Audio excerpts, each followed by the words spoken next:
Shabbat Shalom mga kapatid sa Panginoon at welcome sa ating programang Ilaw ng Mesiyas. Hatid sa inyo ng Light of Messiah Source of Ministries at ng Light of Messiah Ministries Canada. Magsama-sama tayo muli sa loob ng isang oras ng pagtatalakay ng Torah portion natin ngayong Sabado. Alinsunod na din sa utos ng Panginoon to keep the Sabbath holy at magpahinga kapiling ang ating Panginoon Yeshua sapagkat ang Sabat ay palatandaan o sign na binigay sa atin sa mga mananampalataya ng Panginoon. Sabat is a sign. Yan po ay mababasa natin sa Exodus 31 verse 13 to 17. Kaya kung tunay po tayong mananampalataya ng Panginoon, paghalagahan po natin ang ng Sabat at patuloy po tayong makinig sa ating programa Ilaw ng Mesiyas. Ako po yung lingkod, Sister Debbie Peruelo, with our teacher, Brother Richard Sison. Shabbat Shalom, Sister Deb. Shabbat Shalom, mga kapatid, mga kaibigan. Shabbat Shalom. Patuloy po tayo sa ating pag-aaral ng Torah portion ngayong Sabat. Siyempre, kasama ang lingkod at si Brother Richard Sison. At sa hapong ito ay dadako tayo sa ikatatlong bahagi ng Torah portion na ating mababasa sa aklat ng Bereshit or Genesis, chapter 12 verse 1 to chapter 17 verse 27. Ito ay may pamagat na Lek-Lekha o go forth at sa Tagalog naman ay humayo. Halaw sa unang bersikulo ng Torah portion, at inutos ng Panginoon kay Abraham na humayo siya mula sa iyong bansa. Ang pagkasabi ng Panginoon ay humayo ka mula sa iyong bansa. So, sundan po natin pag-aralan ang paglalakbay ni Abraham bilang pagsunod sa Panginoon at mga pangyayari, mga naranasan nila kung saan na-test din ang kanyang pananampalataya. Bago ang lahat, pangunahan muna tayo ni Brother Richard sa isang panalangin. Okay, tayo po ay manalangin. Ama namin na nasa langit, maraming salamat po sa pagkakataong ito na ibinigay niyo po sa amin upang muli po kami makapaglingkod sa inyo sa pamamagitan ng radyo at mapag-usapan ang inyong Torah, ang inyong parsya laklaka o ang utos na humayo. Nawa Panginoon ay ito ay pagpalain ninyong inyong salita na ito ay makarating sa mga pusong uhaw sa katotohanan, sa inyong righteousness, na ito ay maging gabay sa aming pang-araw-araw na pamumuhay. At nawa Panginoon, ito ay magbunga ng mga magandang gawa na ito'y makikita ng mga tao upang kalugdan ito at bigyan kayo ng kapapuri. Sapagkat kayo lamang, Panginoon, ang may karapatan na tumanggap ng papuri at ng pasasalamat. Ito po ay aming dalangin sa pangalan ng aming Panginoong Yeshua. Amen. So, parsya laklaka, Sister Deb, no? Ito'y from Genesis 12:1 to Genesis chapter 17, verse 27. So, medyo mahaba-haba itong chapters na to. At ito ay mula sa si Abraham ay nasa Haran actually. Doon siya kinausap kasi nung una ang nagplano ng pumunta sa sa Promised Land ay si Terah. Nung namatay si Haran, kapatid ni pinakakuya yan siya yung panganay na kapatid. Nung namatay si Haran, gusto na nilang humayo, ano. Kaya pumunta sila sa land of Haran, no, sa may Iraq. Technically ang during that time kung saan sila galing ay Iran yun, Iran. Part ng Iran ngayon, ng modern day Iran. Tapos pumunta sila ng Haran na naging yan yung area ng Babylonia, na kung saan yan ang modern Iraq ngayon. So pag gumanon sila from east to north, tapos later on bumaba. So ngayon 10 years silang nag-antay doon.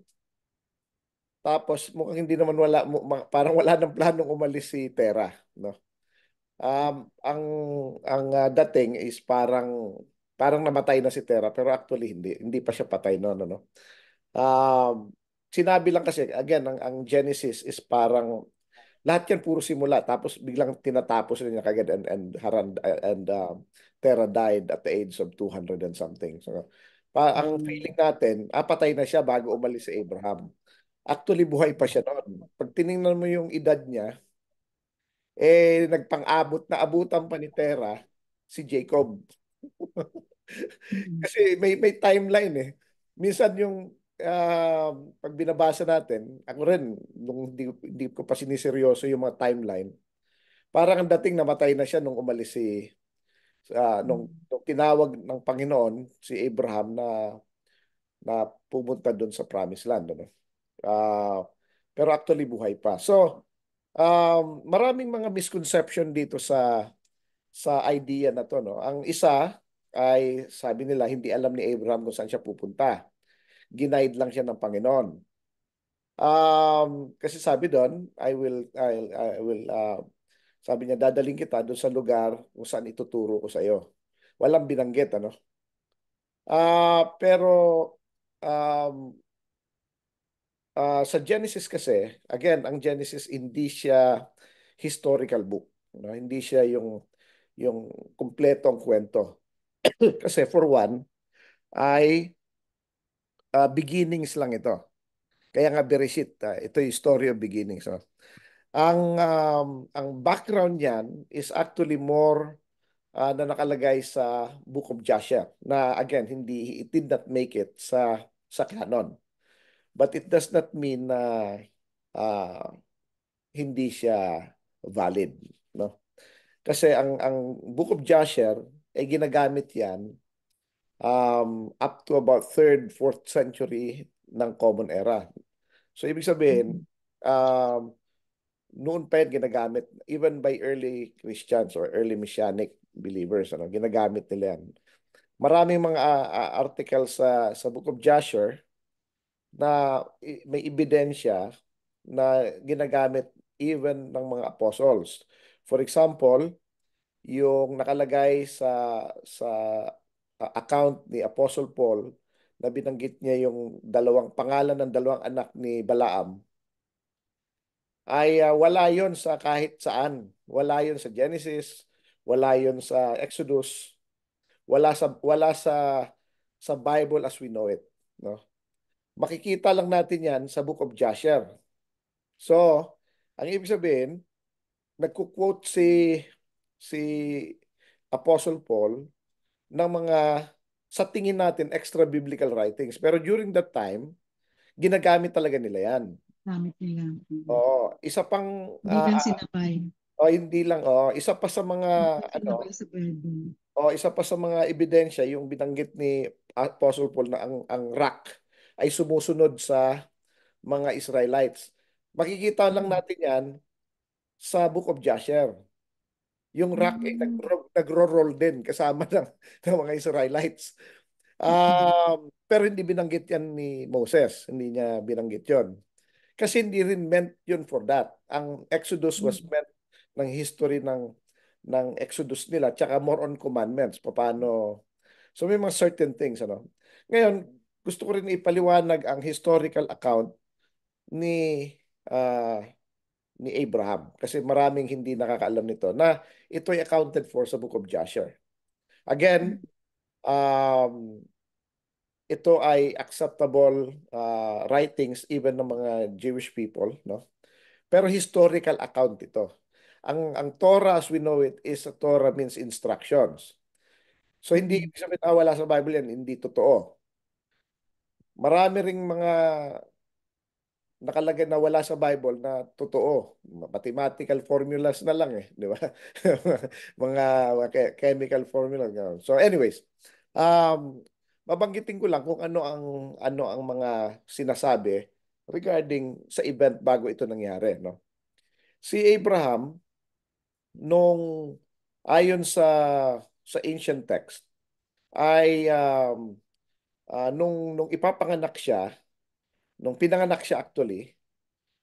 Siyempre, mataas na opisyal yung si Terah sa kingdom ni Nimrod, no? Ngayon, nung siyempre, may mga kaibigan din siya opisyal, so in-invite niya. Ngayon, nung umuwi na, yung mga opisyal na to, kasi mga ano rin mga yan mga religious saka mga ano, remember si Terah was an idol maker. Mm. Ngayon, nung pagtingin nila, may sign in the sky na kakaiba, parang may mga meteors na ah, na may mga nakita sila na in short, ang belief nila na itong anak ni Abraham, itong anak ni Terah na si Abraham ay magiging somebody someday. So, naging threat ito kay Nimrod. Kaya inutusan niya na patayin yung anak ni Abraham. So, ang ginawa ni Abraham, sorry, patayin yung anak ni Terah, si Abraham yon. Nagkataon na may anak din nanganak din yung servant ni Terah na lalaki din, same day. So, ang ginawa niya, yung anak ng servant niya, pinatay niya. Si Abraham, siyempre, inispare niya. Pero, so alam ni Nimrod, patay na. So, ngayon, nung malaki na si Abraham, mga 10 years old na, hindi na niya makontain kasi masyado ng, actually before that pata, mga 4 or 5 years old, if I'm not mistaken. Masyadong matanong, maano, kasi very smart. So, ang ginawa niya, dinala niya sa cave para doon na lang, para hindi ano nga. So, magala din. So, wala siyang choice kundi ipadala kay Noah. Kaya si Abraham lumaki kay Noah, sa kay Shem, sa kay Eber. So, pinadala siya doon sa Mount Moriah. Bumalik lang si Abraham nung malaki na siya. So natuto siya ng law, natuto siya ng commandments ng Panginoon. So pero yun lang ang alam niya.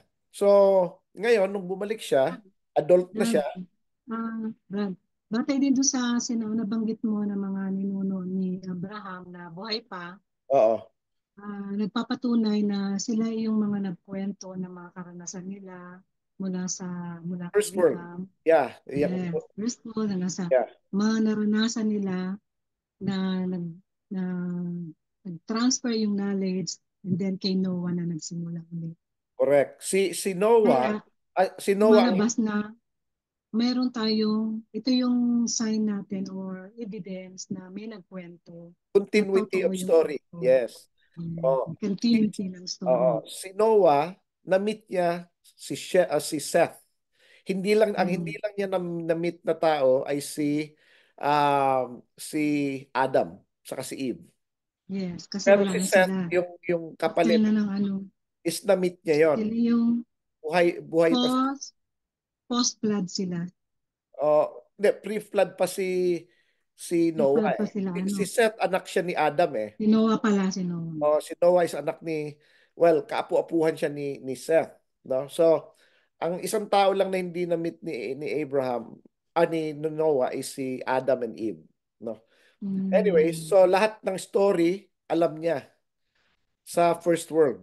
Na-transfer sa Nadala niya kanila. ito hanggang sa new world, itong world na to na naibigay niya kay Noah. Ngayon Mm. hindi lang si Abraham ang nagte-testify, pati si Shem. Si Mm. Shem ay galing din sa first world. And Noah. So Yeah. Yes. dalawang Tama. nagte-testify. Dalawa ang dalawa ang Laging witness. dalawang Two witness. witness. Two witness Yes. lagi yan. So, si Adam saka si Eve ang witness ng creation, ng Garden of Eden and everything. So, Yes. ngayon going forward, si si Noah naman saka si Shem ang witness ng first world na kung ano nangyari sa flood or before that. Tapos si Shem po, mga kapatid, mga kaibigan, na-outlive pa niya si Abraham. Patay na si Abraham, buhay pa si Oh, Shem. mm. Ganun kahaba ang buhay ni Shem. So, naabutan niya, I think, hanggang kay Isaac, tapos si Eber hanggang kay Jacob. So, nakita nila lahat yon na i-transfer yung knowledge na yon, ano? Ngayon, si Noah lumaki sa Mount Moriah. Si Abraham lumaki sa Mount Moriah. Ngayon siyempre gusto rin niyang makita ang family niya, bumalik siya sa sa Ur of the Chaldees. Doon sa tatay niya kay Terah. Ngayon, ang kwento, nakita naman niya, na-expose naman siya sa mga idols. Una, ang exposure niya sa commandment lang. Wala siyang nakikita mga idols. Hindi niya alam ang mundo eh. Ngayon, this time, nakita niya may mga idols sa isang modern na country ng Chaldees. So, ang ginawa niya, ayon sa story, um, ay binigyan niya ng masarap na pagkain yung mga idols. So, tapos the next day, wala namang kumain. Siyempre, mga hindi naman buhay yun. Ano? So, ang ginawa niya, di yata nasarapan, sabi niya. Ang ginawa niya, pinalitan niya na mas masarap pa. Lahat binigyan niya, mga idols. So, again, siyempre, hindi nakain yun. So, ang ginawa niya, pinagsisira niya yung mga ano, kasi hindi naman pala totoo ito mga ito eh. Pinagsisira niya. Pero iniwan niya yung pinakamalaki na idol. Tapos inilagay niya yung hammer doon sa pinakamalaki. Ngayon, di question siya ni Tera, ano nangyari rito? Sabi niya, ewan ko, siguro pinagpapalunong malaki yung mga maliliit na idol para isa lang yung Mm. matira. Para siya lang. Sabi Mm. niya, bakit hindi naman mangyayari yan dahil hindi naman marunong maglakad ng mga yan, hindi naman buhay mga yan. Sabi niya, yung pala, Mm. ba't mo sinasamba? Sabi niya. Alam mo palang hindi buhay, ba't mo sinasamba? So, nakarating ito kay Nimrod. Mm. And during the time, wini-witnessan ni Abraham ang kanyang kuya, si Haran. Saka yung isa pa. Um, Ngayon, tatlo sila kasi magkakapatid, ano? Ngayon, si Haran talagang na-convince niya. Kaya lang nung pinatawag sila at questionin at nalaman nga na ito pala si Abraham buhay, anak pala Mm. siya ni Terah na gustong ipapatay nga ni Nimrod. So, question siya. Tapos sinabi niya, hindi naman pala buhay itong mga ito, ba't nyo sinasamba? No? So, in short, ang ginawa ni Nimrod ay nagpabaga siya ng oven na ano talaga, mainit na mainit. Tapos itinapon niya si Haran tsaka si Abraham. So, naalala natin yung kwento ng yung tatlong kaibigan ni Si ano, Daniel. Abednego. Uh, Si Abednego. Meshach, Shadrach and Abednego ba yun? Oh. So, Yes. tapos yung tatlo naging apat, di ba? So, naglalakad. So, Mm.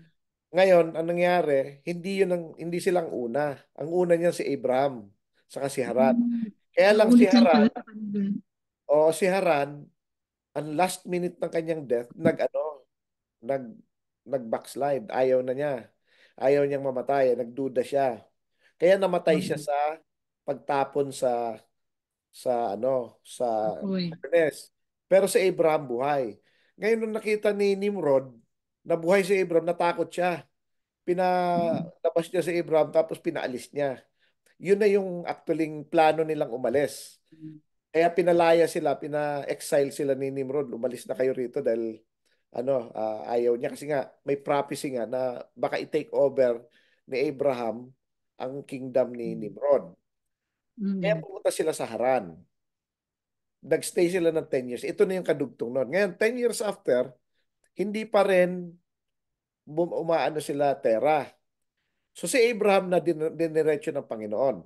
Kasi inimpress muna ang plan ng Panginoon sa tatay kay Tera. Makikita natin 'yan sa chapter 11 towards the end na nagplano siya pumunta ng Canaan. So alam nila itong lugar na ito. Kasi kanila naman talaga itong lugar na to to begin with, di ba? Hindi kay Canaan 'yan, kundi kay Shem 'yan eh. So buhay pa si Shem during that time. So anyway, having said that, pumunta na sila, 10 years nagantay, ayaw mukhang naging comfortable na si Terah ron, si Abraham na ang pinuntahan. Sabi ng Panginoon, come out of your father's house, come out of your country, and I will lead you to the place where I'm gonna show you. Pero hindi ito unknown. hindi ito like parang blind faith. Alam nila kung saan sila pupunta. Pero ipapakita ng Panginoon exactly kung saan. Pero dun sa area na yon. Okay?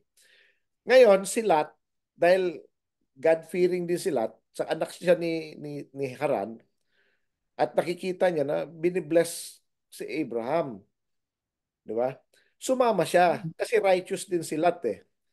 Remember, di ba, wini-witnessan nga ni Abraham, yung kuya niya, si Haran. Si Lot ang na-convince actually. So, naging ano rin si Lot. So, yun na ito na yung tuloy-tuloy na kwento. No? So, ito na yung Genesis chapter 12. So, yun ang background. So, alam nila kung saan sila pupunta. So, it took them time to go. Kasi marami ng ari-arian si Abraham um, sa panahon na yon, no? Pero wala pa silang anak during that time. So, humayo sila, pumunta sila sa Promised Land. At Pero yung time, Brad, na sumabay si Lot, si sumama sa kanila. si Lato. Ngayon, ito ngayon ang maganda kasi ang promise sa kanya, uh, it's a land flowing with milk and honey, no? Pero Oh, maraming beans. pagpunta niya ron, famine agad eh. Famine eh, no? Nasaan yung milk and Nagutom. honey na yun, ano? Parang, Lord, nasaan pangako mo? Pero hindi niya ginawa yon. So, pumunta siya sa Egypt, pero yun nga, sinabi niya kay Sarah na maganda ka eh. Sabi niya maganda ka. Kaya pag nakita ka ng mga opisyal, malamang iaano ka sa pero.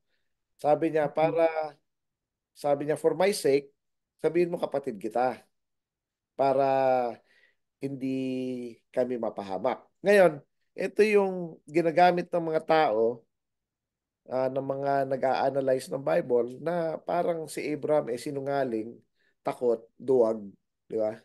At ginagamit yung asawa niya para sa kanyang kaligtasan. Actually po, hindi totoo yun. Kasi hindi actually si Abraham concerned sa kanyang safety, kundi Mm-mm. concerned siya sa safety ng mga kasama niya. Um, Hindi yung sarili lang niya, hindi yung sarili niya. So, he is willing to sacrifice ang kanyang pinakamamahal na asawa for the sake ng safety ng mga kasama niya.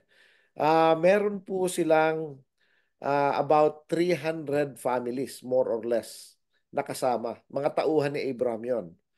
Yung families na yon, merong asawa, may anak. Marami actually sila. So, makikita natin ito later on na noong nakipagyera, nung ginera ang Sodom and Gomorrah, no? Um, Dito rin sa parsya na to, yung four kings na natalo nila pati mga Amalekites,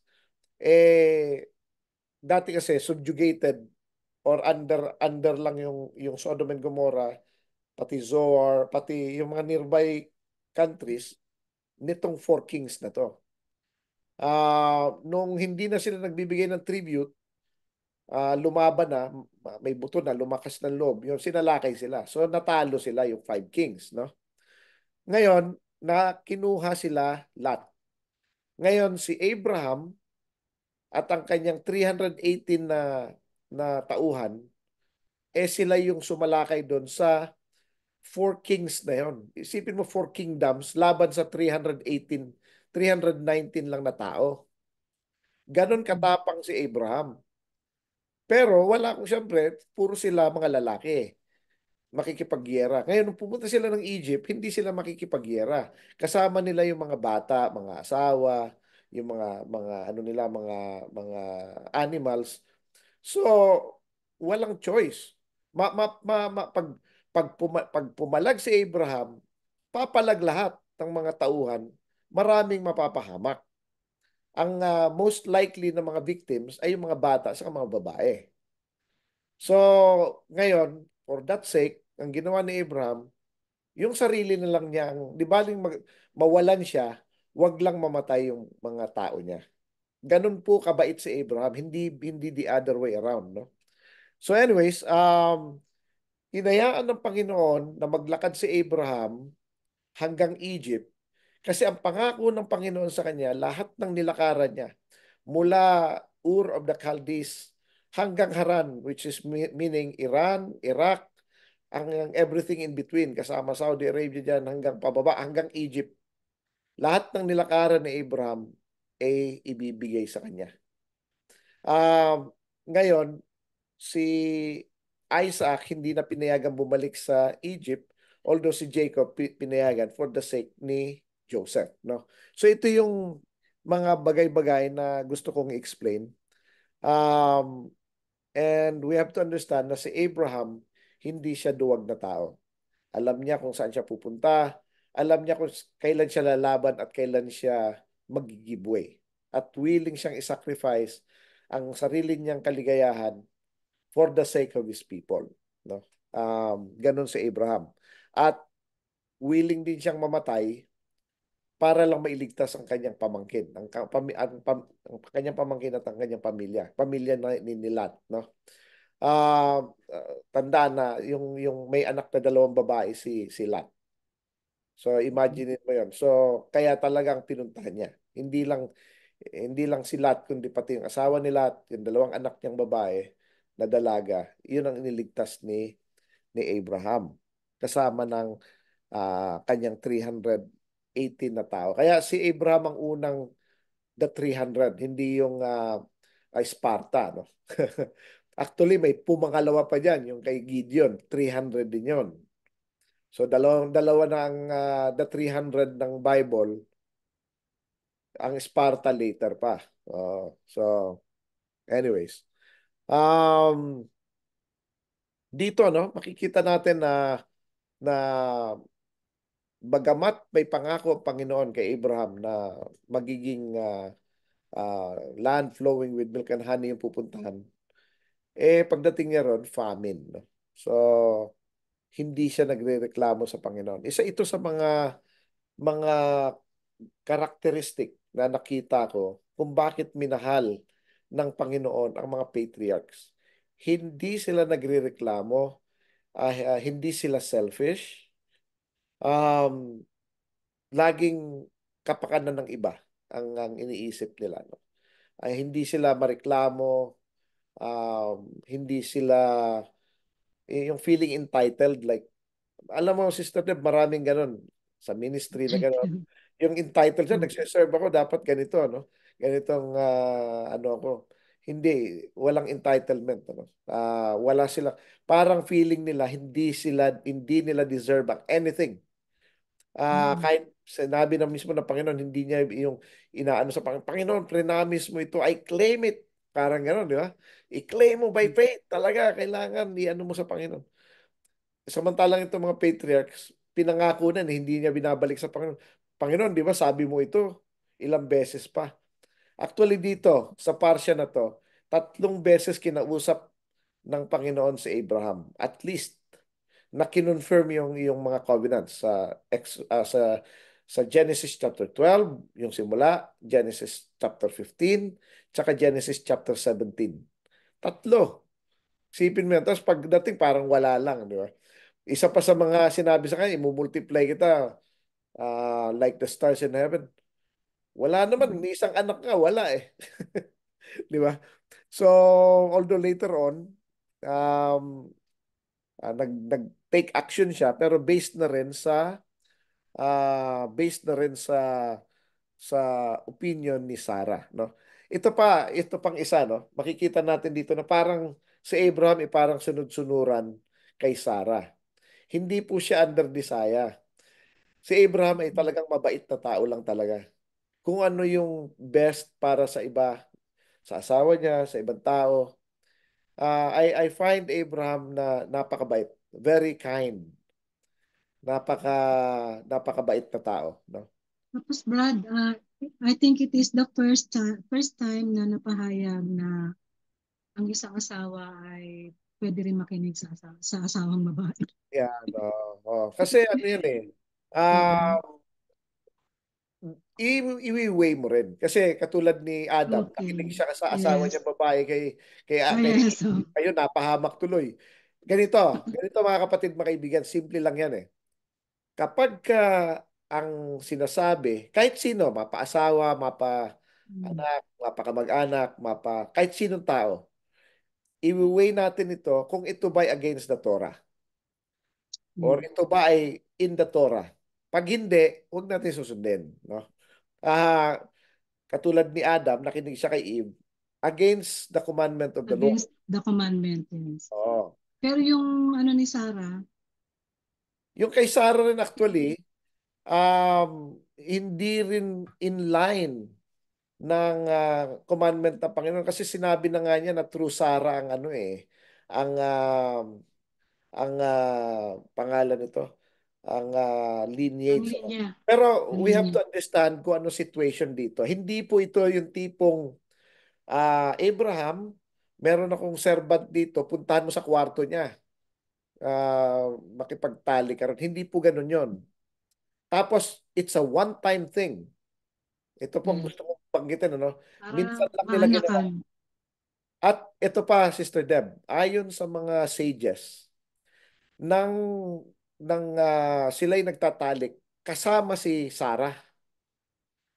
Kasama si Sarah. Actually, ang nakikita niyang mukha si Sarah.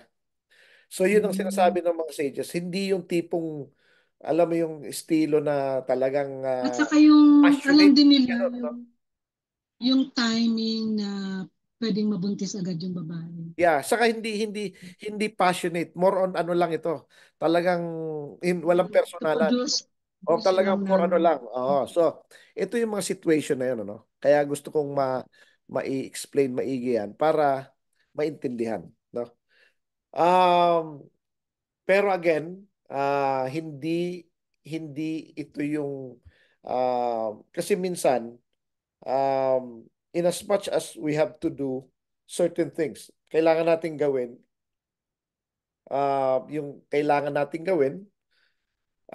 Pero minsan, dapat i-weigh natin ito based sa kung anong will ng Panginoon, no?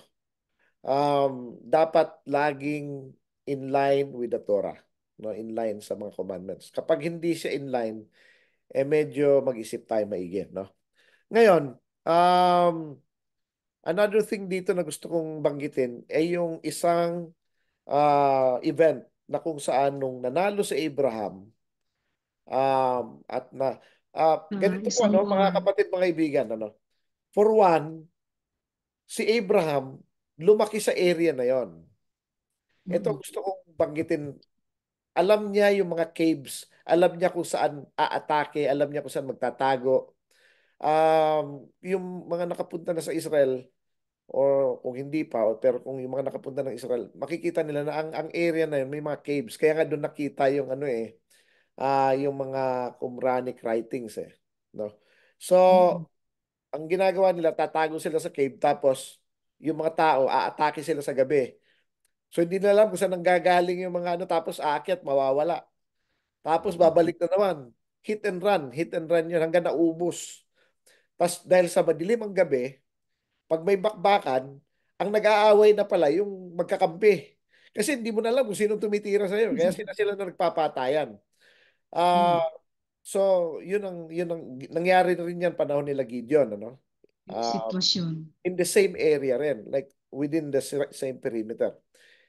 Ngayon, eventually nung nanalo na sila Abraham, so nakuha niya si Lot, tsaka yung pamilya ni Lot, pati yung mga kings ng Sodom and Gomorrah na kasi lahat yun nakuha eh.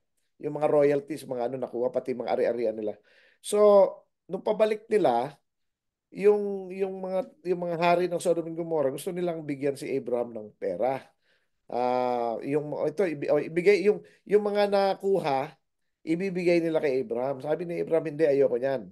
Kasi para baka sabihin niyo pinayaman niyo ako. Eh dati nang Mm. mayaman si Abraham eh. Ang sabi niya, bigyan niyo lang yung mga servants ko na kasama ko, yung mga men na kasama ko dahil they deserve to be paid. Siyempre, Mm. lumaban sila eh. Pero hindi niya kinuha yung lahat ng mga na-loot nila yung mga nabawi nila sa four kings. Ayaw nila nun. Ayaw nga ni Abraham eh. So, ganun nga nangyari. Ngayon, merong isang malaking significant event na nangyari dito. Dumating si Melchizedek. Siya ay king of Salem and siya ay priest of the Most High God. So, sino ba ito si Melchizedek? No? Basta ang ginawa lang ni Abraham, nakita niya, nag-offer siya ng 10% ng kanyang mga nakuha. Binigay niya ah, kay Melchizedek. Tapos nag-offer ng offering, nag-blessing, nag-break bread, Mm. tsaka nag-ano. Um, uh, Tapos blinas nga ang God of Heaven, tapos blinas din si Abraham. So ibig sabihin nagkaroon sila ng ceremony ron. No? Pero King of Salem, wala pang Jerusalem nung araw. Brad, ito rin yung first time na nabanggit yung tungkol sa tithing. This is the first time na naibigay ito sa tithing pero binigay sa high priest, hindi sa Mm-mm. kung sino-sino lang, no? Mm-mm. Anyways, at one time lang nagbigay si Abraham nito. O at least ito lang yung account na yon. Actually, pag binasa natin ng mga ancient text, nag-o-offer talaga sila Abraham, no? Anyways, ang situation dito, si Melchizedek was king of Salem and priest of the Most High God. Wala pa namang Jerusalem during the time. Ang Mm-mm. Jerusalem was founded about uh, siguro 200, 300 years after that. So, wala pa yung mga 200 priesthood. years. Hindi, Wala wala pang pa. Jerusalem itself. Kasi King of Jerusalem daw si Melchizedek eh. Wala naman Jerusalem during the time. Ah, Ngayon, so, kaya ang book, parang bumaba siya mula sa yeah, sa ngayon ano, ngayon Jerusalem sa taas. hindi, may nakita si Abraham na nakita rin ng ibang tao na ito ang naging quest ni Abraham. Ito yung sinasabi sa Book of Hebrews na, na may nakita siya na hindi made of human hands. Ito yung Mm-mm. kingdom. Nakita niya sa vision Nakita niya yung kingdom. Ang New Jerusalem. Um, Ngayon, si Melchizedek was king of that. Kaya hindi na nag-build si Abraham ng city niya o ng kingdom niya eh. Gusto niya yung kingdom na nakita niya. Um, Ngayon, what is very interesting is that later on, may tinalo si Joshua na ang pangalan din is similar kay Melchizedek. Pero hindi si Melchizedek yon. Kasi 200 panahon na ni ano ni Joshua eh. So and it is an evil king ng Jerusalem. So ngayon this time may Jerusalem na. So anong nangyari rito? Most likely ang theory is that yung mga nakakita nun later on ginaya nila. Ginaya nila, nagtayo sila ng kingdom doon. Nag-build sila ng city kung saan nila nakita yung Jerusalem. So nag-build sila, tinawag nila na Jerusalem. Kasi nakita nila si Melchizedek, King of Salem. Gusto nilang imimik yon, no? Pero evil king. Kasi ano siya eh.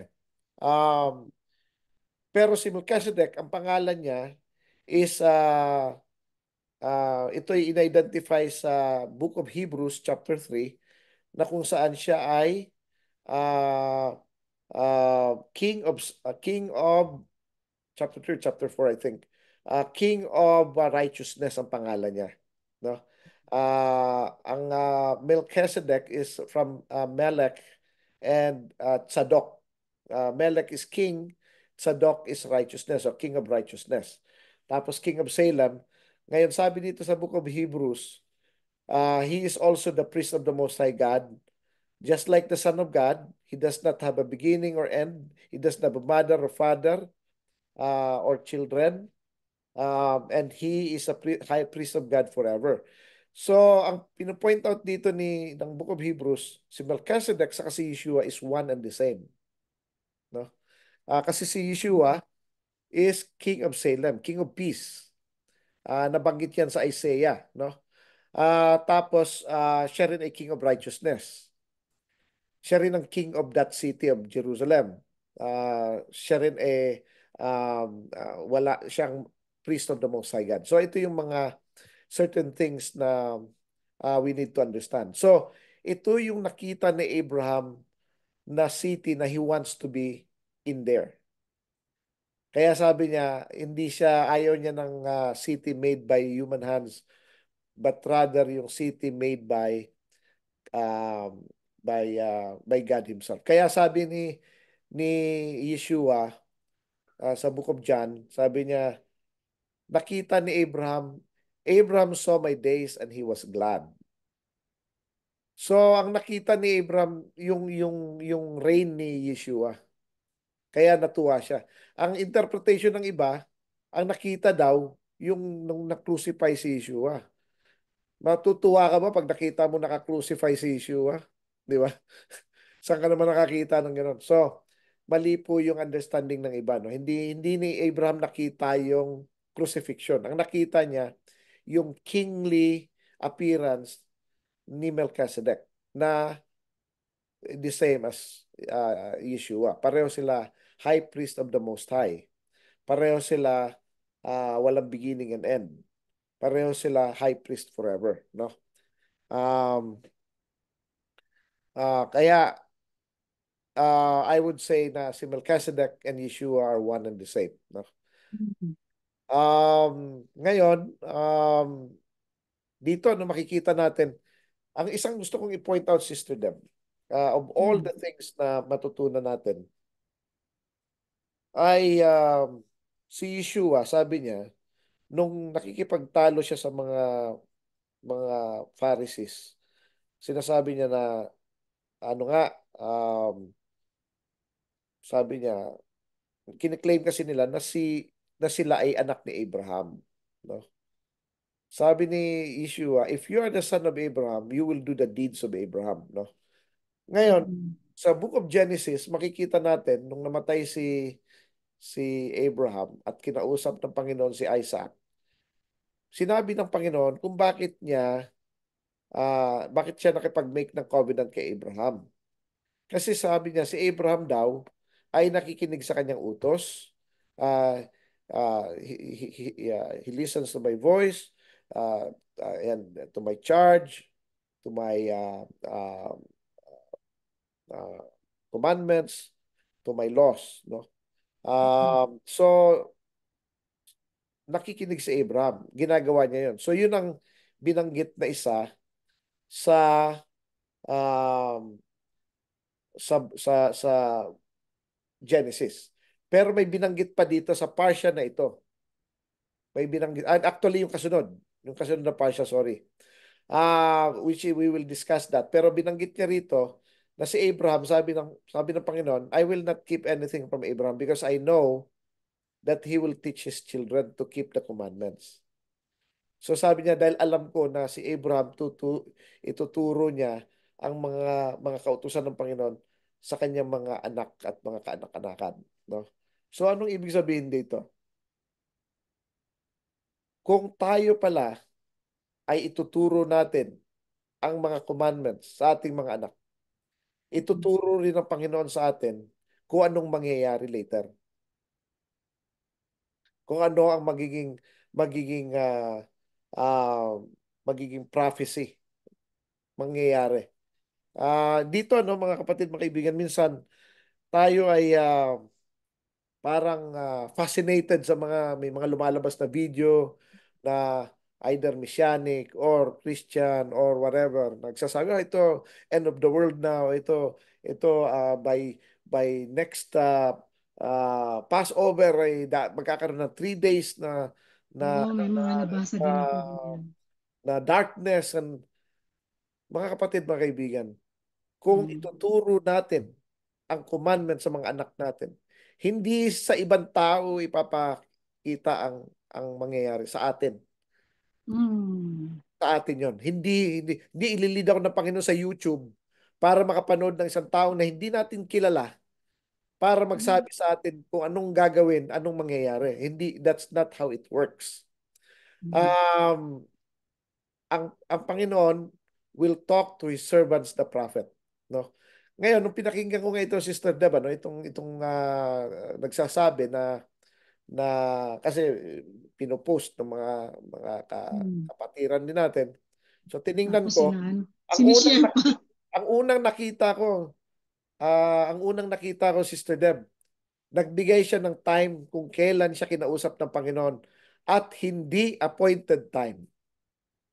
Hindi siya appointed time. Automatic agad, bagsak siya sa akin kasi ang Panginoon Oo. nakikipag-usap lang on His Mga people patriarch on nga. His Oo, mga patriarch nga. appointed time. Oo, Either nasusunod yung appointed Sabbath times. or feast or Mm. new moon. Kung random days, forget it. And the only person na kinausap ng Panginoon ng random day ay si Balaam. Random, false prophet. Yeah. Okay? So, lahat ng prophets niya, Hindi, false kikita natin prophet sa siya. Bible yan, laging appointed time. Yun ang una. Oo, kapareho Pangalawa, niya yung false prophet. ang sinasabi niya is in contrary sa sequence sa Bible. Nauna na kagad Mm. yung darkness eh. Oh, nauna na yung darkness. So, mali na. Mali ang sequence. Yung mga hindi alam ang Bible nila, then maaring mabobola nito. Mm. Pangatlong naging off dito sa taong ito ay tinawag niyang spiritual Israel, ang mga believers. Mm. O prophecy daw ito sa mga spiritual. So ito ay tinatawag Labag na na yun sa kasulatan. replacement theology. Hindi niya Yeah. nare-recognize ang tunay na Israel, kundi spiritual Israel. And even worse, ang 144,000 para sa kanya ay symbolism lang. Pwedeng Mhm. makasama babae, lalaki na may asawa, kahit sino.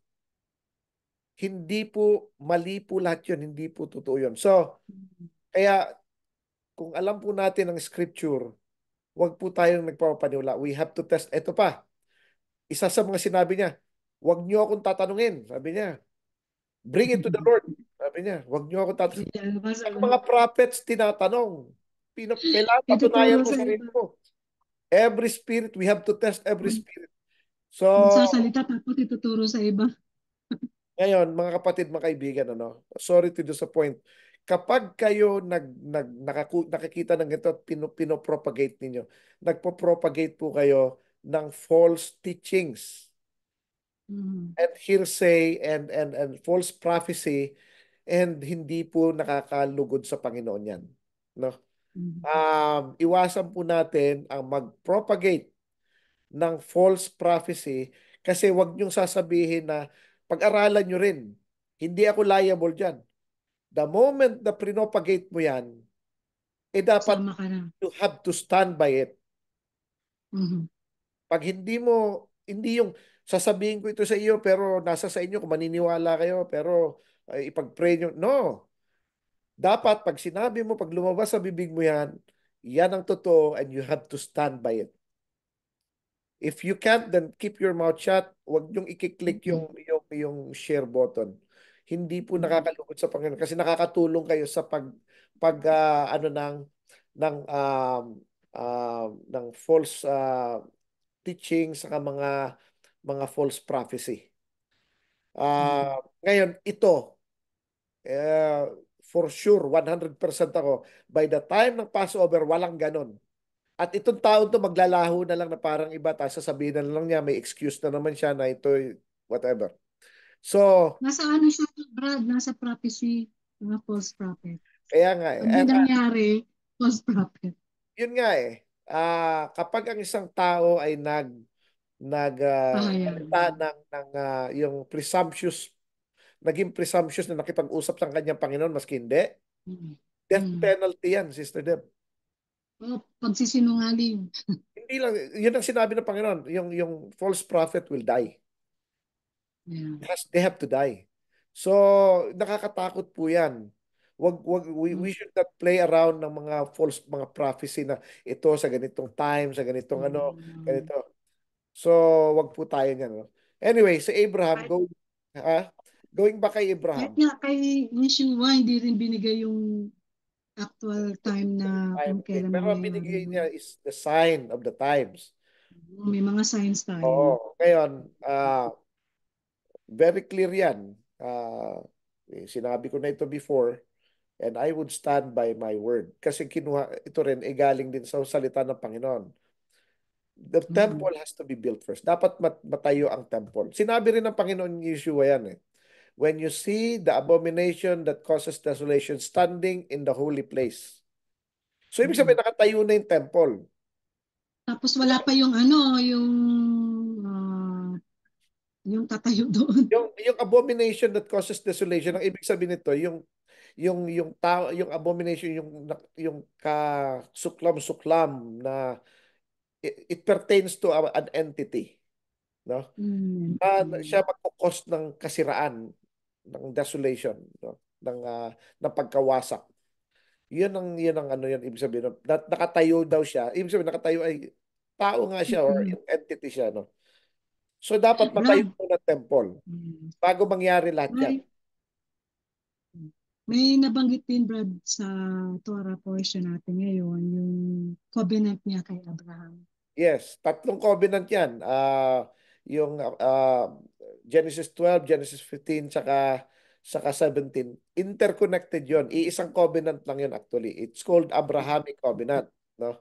Mhm. Ang Abrahamic Covenant um, it talks about the land, um, tsaka about the people. Tapos ang ano nito, Mm. ang sign Magdadami nila ng lahi. ay yung circumcision. Bawat covenant laging may sign yan. May token na tinatawag. For example, ang creation, ang sign niya is Sabbath. Yung Edenic covenant na tinatawag. Kaya nabanggit mo kanina nung simula pa lang na ang Sabbath is a sign. Sign niya ng Mm. Edenic covenant, the first ever covenant. Ang Adamic Covenant meron ding token. Yun yung nilagyan sila ng damit na from animal, no? Leather. Leather Leather clothes. leather jacket. At dinamitan sila. Ang Leather. Noah Covenant rainbow ang token, no? Ang Abrahamic Covenant is circumcision. Mm. Ang Mosaic Covenant ay yung tablets of stones. Yung Davidic Covenant Commandments. ay ang Messiah. Mm. uh, and the temple itself actually. Um, Tapos yung newer covenant ay yung cup, yung wine, no? Wine. So Okay. lahat ito, mga kapatid, mga kaibigan, ay during appointed times, no? Um, ang Edenic covenant, obviously it was done on the Sabbath. Ang Abrahamic covenant, ang Adamic covenant, it was done on Yom Kippur. Um, yung Noahic covenant was done on it's Sabbath din pero I think it's Sabbath and ano yan eh yung second Passover pero more on Sabbath eh. Um, kasi second month ano yan, second month of the 17th day of the month eh. So sorry, Sabbath din pala yon. Tapos ang Abrahamic covenant is Yom Teruah, no? Ang Mosaic covenant obviously it is Passover. Ay sorry, Pentecost. Ang Davidic covenant is Feast of Tabernacle or Sukkot. And yung New Covenant Passover. Si Yeshua mismo ang ano doon, no? So Passover 'yon. So laging appointed time, no? Yan ang ano natin. So isa pa sa mga deeds ni Abraham, Sister Deb, is mapagbigay siya sa mga tao. Mm. So, nabanggit din yan sa ancient text sa Book of Jasher na sinasabi ni Joseph sa mga kapatid niya, ba't niyo ako ginaganito? Samantalang ang ating amain na si Abraham, si Isaac, si Jacob, at maging kayo ay mapagbigay sa mga tao ng mga mga mga stranger, sa mga gutom, ganun. Pero ba't niyo ako tinatrato ng ganito? So sinasabi ni Joseph 'yun, ano? So ito yung mga bagay-bagay na gusto kong i-emphasize ngayong parsha. At and what is very interesting about this, Sister Deb, is ito yung laknakay sa a command to go forth, di ba? Mm. Ah, ang Panginoong Yeshua, inutusan tayo. Go into, the nations and teach them, Ah, and make disciples of all Matthew, nations. Matthew 28, Matthew 20. 28:18 to 20. Sabi niya, 18 to all 20. authorities in heaven and earth has been given to me. Therefore, go into all the nations, make disciples of all nations, and baptize them in the name of the Father and the Son and the Holy Spirit, and teach them to obey everything that I have commanded you. Everything. Kasama dito, and most especially ang Torah. Yan. Mm. Tapos sabi niya, I will be with you until the end of the age. Sister Deb, wala na siguro tayong oras. Yes, okay. So, i-wrap up natin yung ating Torah portion na natalakay ngayon.